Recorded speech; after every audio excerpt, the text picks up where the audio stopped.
صحیح بخاری حدیث نمبر 24۔ ایک مرتبہ رسول کریم صلی اللہ علیہ وسلم ایک انصاری شخص کے پاس سے گزرے، اس حال میں کہ وہ اپنے ایک بھائی سے کہہ رہے تھے کہ تم اتنی شرم کیوں کرتے ہو؟ آپ نے اس انصاری سے فرمایا کہ اس کو اس کے حال پر رہنے دو، کیونکہ حیا بھی ایمان ہی کا ایک حصہ ہے۔ صحیح بخاری حدیث نمبر 25۔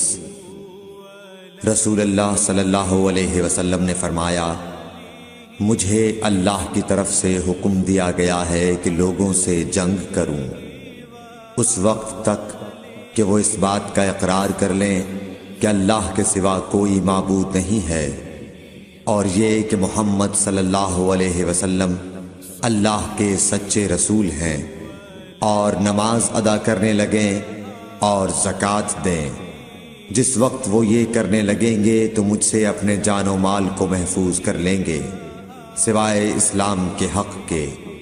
رہا ان کے دل کا حال تو ان کا حساب اللہ کے ذمہ ہے۔